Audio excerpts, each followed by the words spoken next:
Again, this time on television by Democratic Congressman Sherman of California, senior member of the House Foreign Affairs Committee and former chair of the House Terrorism Subcommittee, representing the San Fernando Valley. Congressman, we were only able to reach you by phone earlier.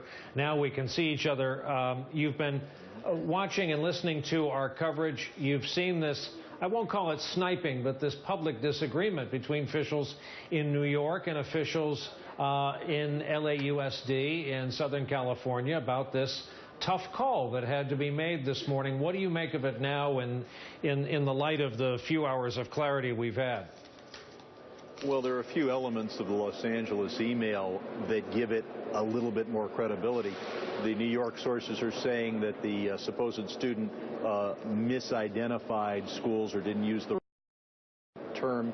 This email refers to Los Angeles Unified School District, so that's the way Los Angeles students and parents would talk.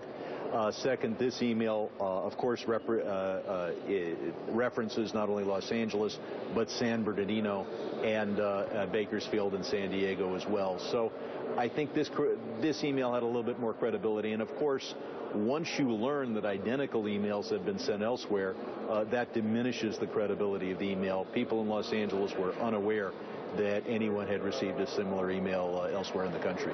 And further, as you indicate, when you see those markers in an email that personalizes it, localizes it, that's how it's possible for New York officials to have passed on it, for New York officials to have dismissed it. But LAUSD, on the other hand, sees just enough in here of local references, it really got their attention. It did, yet clearly parts of the email are false. The writer claims to be a devout Muslim. I might use the term extremist Muslim, but the from line on the email, which I won't disclose, but it contains a pornographic reference to a body part. That's not something that either the extremist or devout Muslims would tend to do. The word Allah is not capitalized in one circumstance. Now, there are other typos in the email, but this is a place where you would expect a devout Muslim to be careful. And there's certainly nothing in the email that indicates that the author has any understanding of Islam, no references to the Quran, no allusions to events in the life of Muhammad.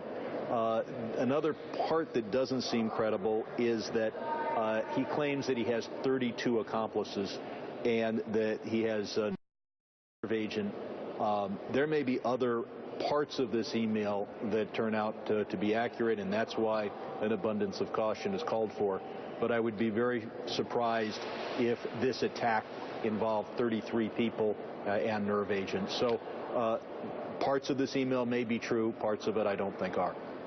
But again, the more we hear about the content of this email, the more you read to us, the more it makes you think.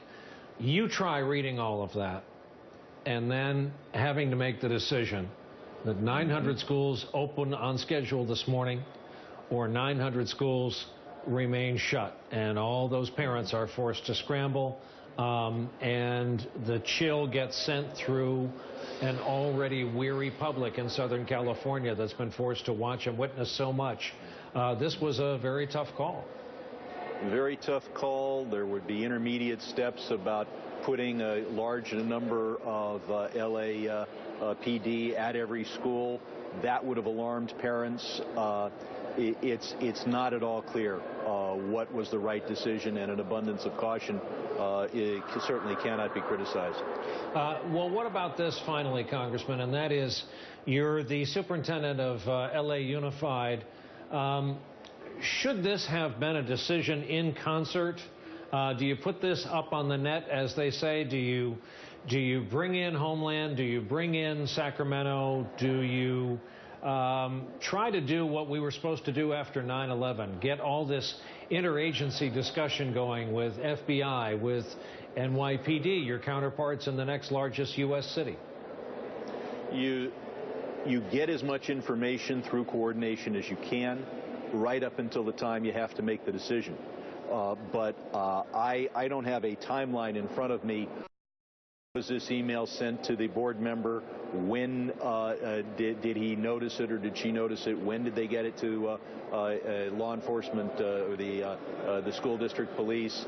So I don't know how many minutes they had to make a decision and let parents know what the situation was. So if you were going to spend, wait until 10 a.m. Pacific time to gather your information and to consult, by then you've got almost 750,000 students sitting in classrooms next to God knows what. Congressman Brad Sherman, you make some terrific points. Thanks very much for also adding to our understanding of what was in this email. Thank you for joining us twice this morning since this news broke. Congressman Brad Sherman, who represents a significant part of the Valley Democratic